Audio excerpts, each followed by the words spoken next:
Assalamualaikum warahmatullahi wabarakatuh. Shalom, salam sejahtera bagi kita semua. Om Swastiastu, Namo Buddhaya, salam kebajikan. Perkenalkan, nama saya Dea Angelika Mungkaren dari Prodi Teknik Perminyakan C 2023 dengan NIM 2301097 dari kelompok 2. Dan pada saat ini saya akan mempresentasikan hasil praktikum saya mengenai materi osilasi pegas dengan kode F2 dari mata kuliah Fisika Dasar 1. Praktikum osilasi pegas ini memiliki tujuan untuk menentukan tetapan pegas dengan melakukan percobaan ayunan pegas yang dibebani, serta menentukan percepatan gravitasi dengan mengukur panjang pegas yang dibebani. Dan untuk penerapannya, menggunakan simulasi PET Projectile Motion Simulation. Kata kunci yang digunakan, osilasi pegas, gerak harmonik sederhana, konstanta pegas, hukum Hooke, elastisitas, dan percepatan gravitasi bumi pada pegas. Adapun daftar isi yang akan kita bahas, ada 5 bagian. Yang pertama pendahuluan, kedua dasar teori, yang ketiga metodologi, keempat analisis data dan pembahasan, dan yang kelima kesimpulan dan saran. Kita masuk pada yang pertama, pendahuluan. Gerak osilasi adalah gerak periodik suatu objek yang pergerakannya bolak-balik melalui suatu titik kesetimbangan. Objek tersebut dapat bergerak secara periodik karena ada gaya yang disebut gaya pemulih, di mana gaya pemulih ini yang membuat benda kembali ke titik setimbangnya. Salah satu contoh kasus sederhana adalah gerak osilasi pada objek bermassa M yang diletakkan di ujung pegas. Tujuan dari praktikum ini yang pertama menentukan tetapan pegas dengan melakukan percobaan ayunan pegas yang dibebani. Yang kedua, menentukan percepatan gravitasi dengan mengukur panjang pegas yang dibebani. Permasalahannya, bagaimana menentukan tetapan pegas dengan melakukan percobaan ayunan pegas yang dibebani? Yang kedua, bagaimana menentukan percepatan gravitasi dengan mengukur panjang pegas yang dibebani? Kita masuk kepada bagian yang kedua, dasar teori. Nah, setiap benda yang digantung atau dikaitkan pada ujung pegas itu berada dalam posisi setimbang atau X sama dengan 0. Nah, pada posisi yang digantungkan secara vertikal, gravitasi bekerja pada benda bermassa di ujung pegas tersebut. Berdasarkan hukum 2 Newton, benda berada dalam keadaan setimbang jika sigma F sama dengan 0, atau jumlah gayanya itu 0. Gaya yang bekerja pada benda yang digantungkan adalah gaya pegas, yang arahnya ke atas. Nah, kebalikannya yaitu gaya berat. Maka dapat digabungkan rumus dari gaya pegas dan gaya berat, yaitu sigma F sama dengan M kali mg kurang kx sama dengan 0. Dengan persamaan lain dapat ditulis, mungkin saya tidak akan membacakan satu-satu karena sudah jelas terpampang di slide yang ada, karena untuk meminimalisir waktu juga.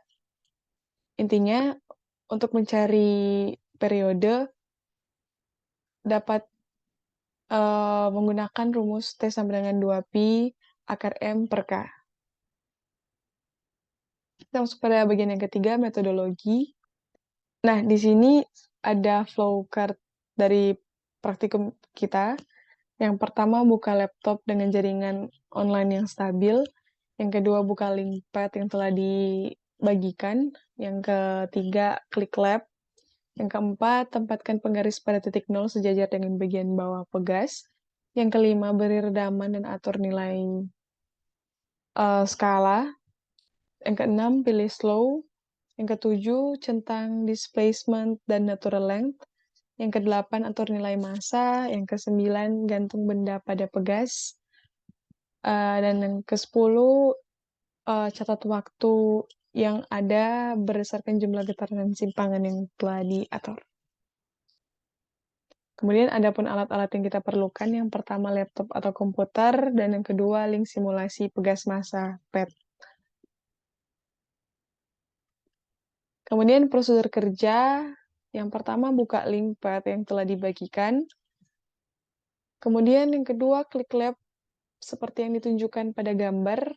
Kita bisa lihat di bagian kanan ada lab, kita pilih gambar tersebut. Kemudian tempatkan penggaris pada titik nol sejajar dengan bagian bawah pegas. Yang keempat, berikan redaman pada pegas dan atur skala konstanta pegas sesuai instruksi. Yang kelima, pilih slow dan displacement natural length. Kemudian ubah massa dan atau atur varia massa sesuai instruksi. Yang ketujuh, gantungkan benda tersebut dan kemudian catat waktu yang diperlukan sesuai dengan jumlah getaran dan simpangan yang telah diatur. Dan di sini kita memiliki dua data. Data yang saya dapat yang pertama, masanya 90 sampai 110 kilogram dengan kelipatan 2, jadi 90, 92, 94, 96, dan seterusnya. Kemudian gravitasinya sama, 9,8 meter per second kuadrat. Getarannya 2, dampingnya 0 atau tidak ada atau 0, simpangannya 40 cm, dan bedanya yaitu data yang pertama saya mendapatkan spring constant 4, dan data yang kedua saya mendapat spring constant 5. Dan pada saat ini saya akan menunjukkan cara dalam pengambilan datanya. Kita buka link yang akan kita gunakan dan kita pilih lab. Nah, saat muncul seperti ini, kita mulai melihat prosedur kerja yang sudah kita bahas tadi.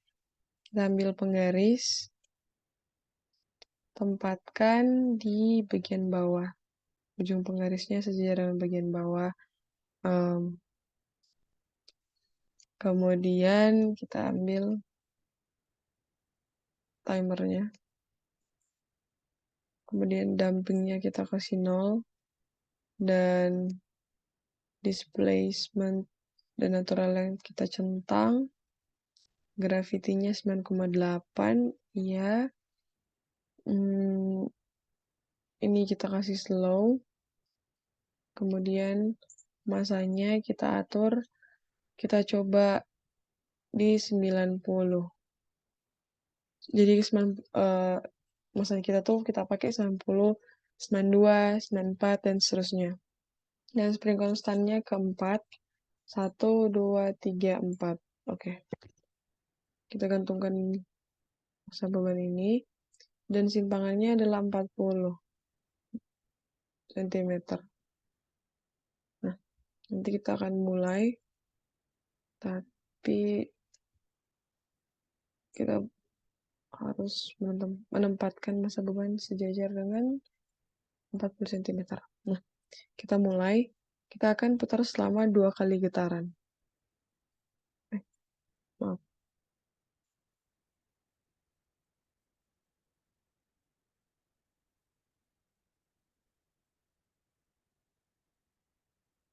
Satu,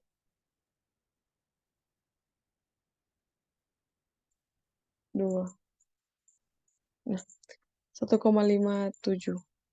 Berarti waktunya 1,57 untuk 2 kali getaran. Periodenya didapat dari 1,57 dibagi 2. Itulah periode untuk massa beban 90 gram. Analisis data dan pembahasan. Nah, data yang pertama kita dapatkan spring constant yang keempat itu di sini sudah ada tabel periodik, ada massa, waktu, getaran, dan juga periodenya. Nah, periode ini kita menggunakan rumus di mana T dibagi N. Contohnya 1,54 dibagi 2, hasilnya 0,77. Kemudian T kuadrat ini adalah periode kuadrat, berarti 0,77 dikuadratkan mendapatkan hasil 0,5929. Dan dibuat grafik hubungan M dan T, massa dan T, dan juga hubungan grafik M dan periode kuadrat, T kuadrat. Bisa dilihat di sini. Begitu juga dengan data 2, spring konstan yang kelima, sama saja seperti tadi. Nah, untuk mencari konstantanya, kita perlu mencari tahu gradiennya terlebih dahulu. Karena rumusnya K sama dengan 4pi kuadrat per M. M ini bukan massa, tapi gradien. Rumus gradiennya sudah ada di sini. Kurang lebih N ini jumlah data dikali total X kali Y. Ini 733,792 dikurang total dari X dan juga dikali total dari Y per N kali ini yang total X kuadrat dikurang hasil dari X ini dikuadratkan. Jadi nilainya sudah terpampang. Kemudian masukkan ke dalam, kita lanjut ke dalam rumus konstanta. Kita masukkan nilainya dan dapat hasil 5.635,59 N per M. Begitu juga dengan data 2, spring konstan 5.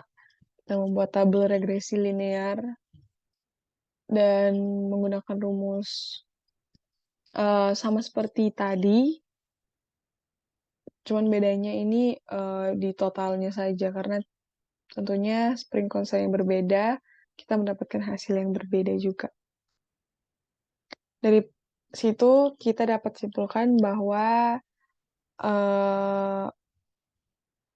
beban atau masa beban sangat berpengaruh terhadap periode.